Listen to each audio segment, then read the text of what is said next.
주님 감사합니다. 또 한 주를 시작하는 이 새벽에 하나님 우리를 깨워주시고 기도할 마음과 하나님 주님 말씀 앞에 하나님 달려갈 마음 허락하여 주셔서 감사합니다. 하나님 오늘 우리에게 들려주시는 그 아버지의 말씀과 마음을 붙들고 하나님 또 일주일을 살아가는 하나님 또 하나님의 마음을 따라 신실한 백성으로 살아가는 하나님 백성 되게 하여 주십시오. 감사드리옵고 예수 그리스도 이름으로 기도드렸습니다. 아멘. 찬송가 380장 찬양 드리시겠습니다. 찬송가 380장입니다.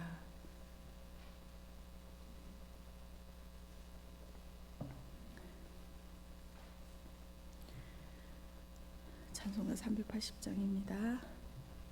나의 생명 되신 주님 앞에 나아갑니다.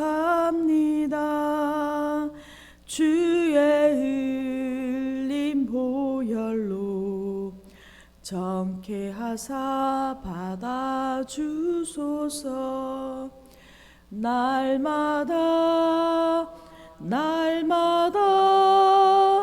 주를 찬송하겠네. 주의 사랑 줄로서 나를 굳게 잡아 매소서. 괴로운 세상 지낼 때 나를 인도하여 주소서. 주를 믿고 나가면 나의 길을 잃지 않겠네. 날마다 주를 찬송하겠네. 주의 사랑 줄로서 나를 굳게 잡아 매소서. 세상 살아갈 때에 주를 더욱 사랑합니다. 밝고 빛난 천국에 나의 영혼 들어가겠네. 아멘. 날마다 주를 찬송하겠네.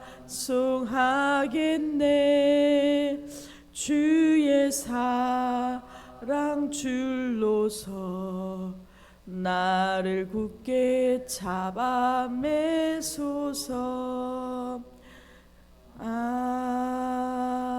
아멘. 아멘. 오늘 함께 보실 하나님 말씀은 호세아서 11장 1절에서 11절까지 말씀입니다. 호세아서 11장 1절에서 11절까지 11장 말씀입니다. 다 찾으신 줄 알고 함께 읽도록 하겠습니다. 이스라엘이 어렸을 때 내가 사랑하여 내 아들을 애굽에서 불러냈거늘 선지자들이 그를 부를수록 그들은 점점 멀리하고 바알들에게 제사하며 아로새긴 우상 앞에서 분향하였느니라.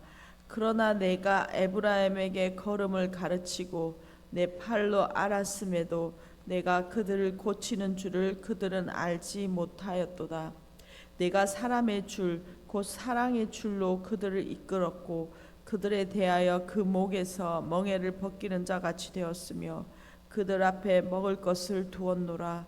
그들은 애굽 땅으로 되돌아가지 못하겠거늘 내게 돌아오기를 싫어하니 아수르 사람이 그 임금이 될 것이라. 칼이 그들의 성읍을 치며 빗장을 깨뜨려 없이 하리니 이는 그들의 계책으로 말미암음이니라. 내 백성이 끝끝내 내게서 물러가나니 비록 그들을 불러 위에 계신 이에게로 돌아오라 할지라도 일어난 자가 하나도 없도다. 에브라임이여 내가 어찌 너를 놓겠느냐. 이스라엘이여 내가 어찌 너를 버리겠느냐. 내가 어찌 너를 아드마같이 놓겠느냐. 어찌 너를 스보임같이 두겠느냐. 내 마음이 내 속에서 돌이키어 나의 긍휼이 온전히 불붙듯 하도다. 내가 나의 맹렬한 진노를 나타내지 아니하며 내가 다시는 에브라임을 멸하지 아니하리니 내가 하나님이요 사람이 아님이라. 내 가운데 있는 거룩한 이니 진노함으로 내게 임하지 아니하리라. 그들은 사자처럼 소리를 내시는 여호와를 따를 것이라. 여호와께서 소리를 내시며 자손들이 서쪽에서부터 떨며오되 그들은 애굽에서부터 새같이 아수르에서부터 비둘기같이 떨며오리니 내가 그들을 그들의 집에 머물게 하리라. 나 여호와의 말이니라. 아멘. 저희는 지금 호세아서 말씀 묵상하고 있습니다. 호세아서는 북이스라엘이 가장 번성했던 시기, 경제, 문화, 사회 모든 면에서 부강했던 그 시기로부터 몰락하는 그 과정 가운데 쓰여졌습니다. 호세아 선지자를 통하여 하신 하나님의 말씀입니다. 호세아 선지자는 자신의 삶과 또한 그 선포한 말씀을 통하여 이스라엘 백성들에게 여전히 우상 숭배하는 그들에게 하나님 돌아오라라는 하나님의 마음을 전하고 있는 것이죠. 어제 본문은 이스라엘의 죄악에 대해서 거듭해서 경고하며 그들에게 징계가 있음을, 돌아오지 않는 자들에게 심판이 있음을 선언합니다. 그러나 하나님께서 심판으로 끝나는 것이 아니라 하나님 백성을 버리지 않으시는, 그 포기하지 않으시는 하나님의 사랑이 있다라고 오늘 본문은 이어서 계속 보여주고 있습니다. 1절입니다. 이스라엘이 어렸을 때 내가 사랑하여 내 아들을 애굽에서 불러냈거늘. 하나님께서는 이제 앞서 1장에서 3장까지 초반부에 결혼 관계를 통하여 하나님과 이스라엘의 관계를 설명하셨습니다. 그 언약 관계라는 것이죠. 이제 10장에서 다시 이 하나님과 이스라엘의 관계를, 아버지와 아들의 관계를 통하여 지금 너희가 어떠한 존재인지, 내가 왜 이렇게 너희들을 향하여 징계하나 또 회복시키고자 하는지 말씀하시는지를 가르쳐주고 있습니다.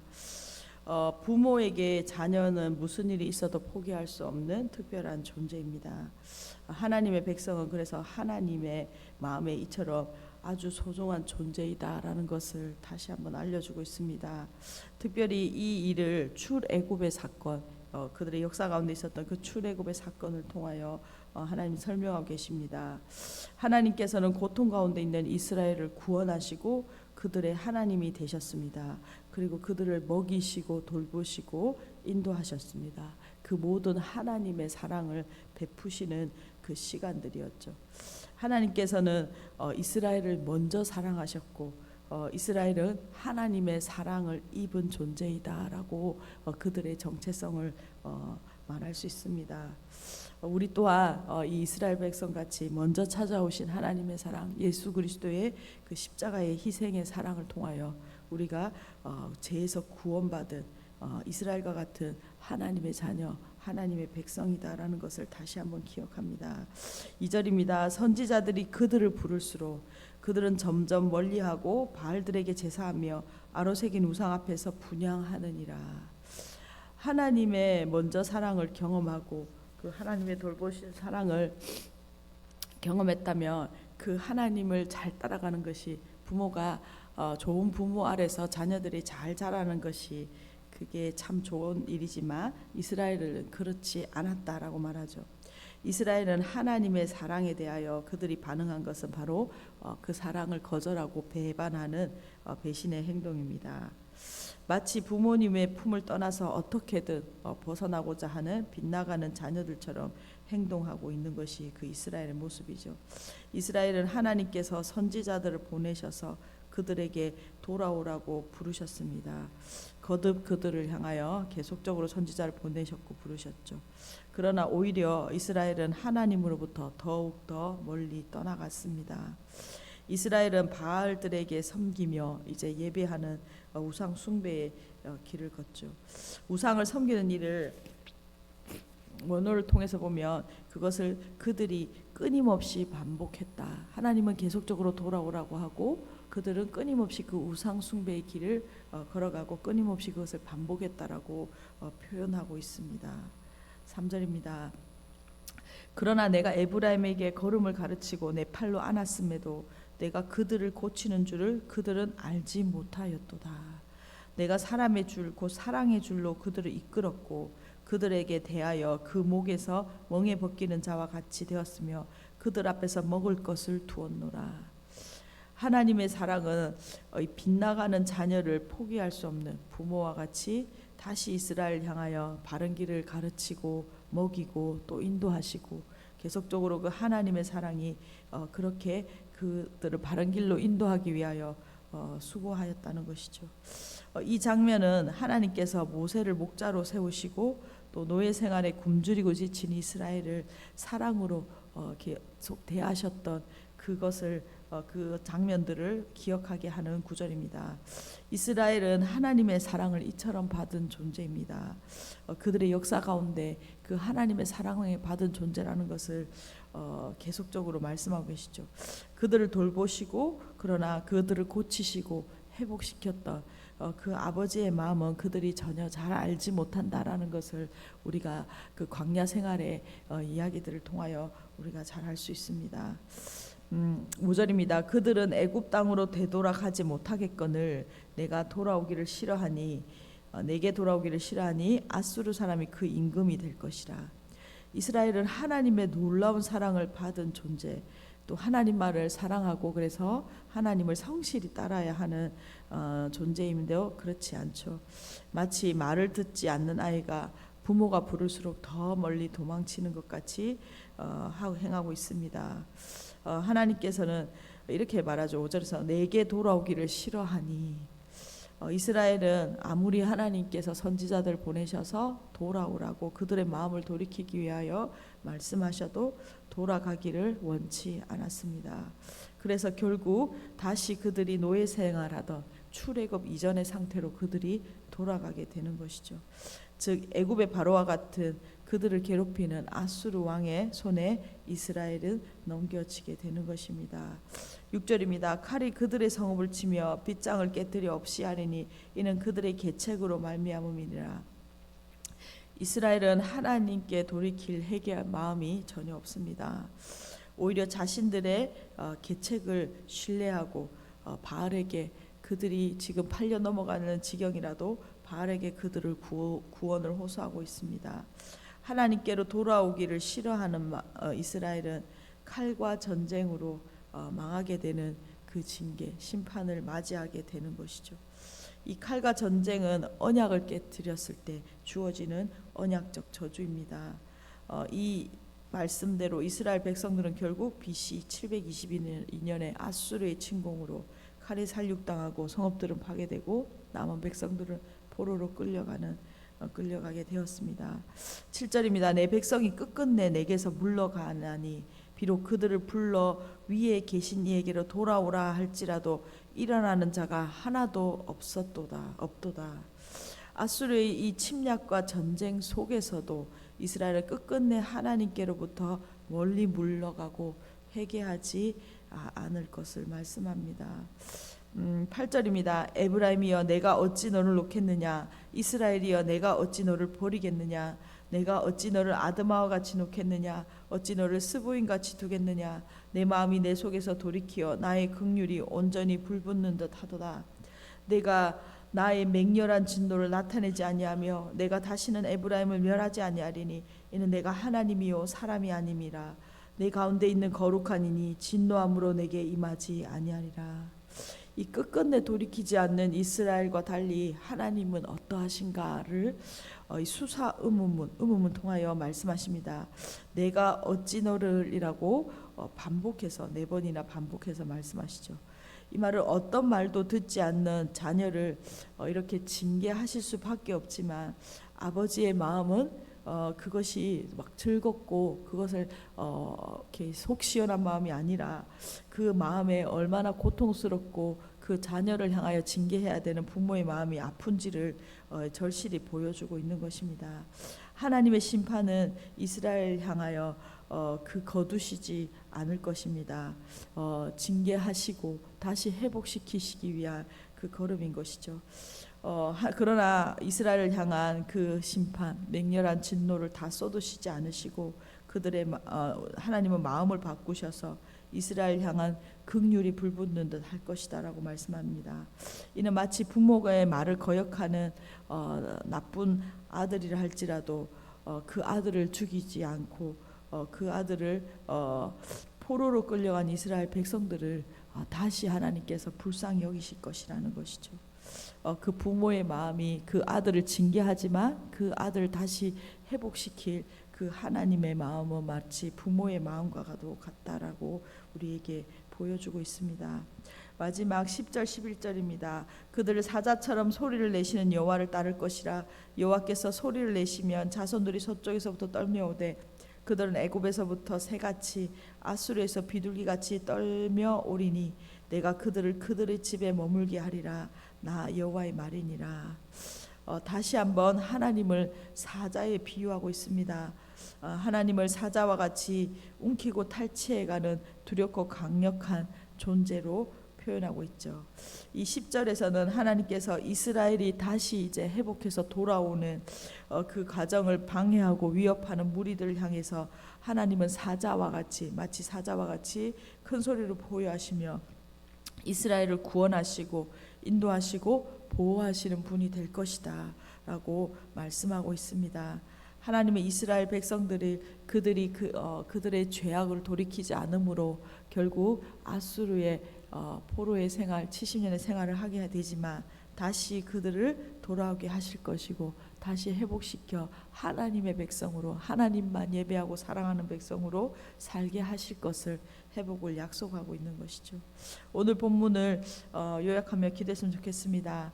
하나님과 이스라엘 관계를 아버지와 아들의 관계로 설명하고 있습니다. 이스라엘 백성들을 부모를 떠나 지금 거역하고 아무리 말해도 돌아오기를 거절하는 그 아들과 같은 자녀와 같은 모습을 우리에게 보여줍니다.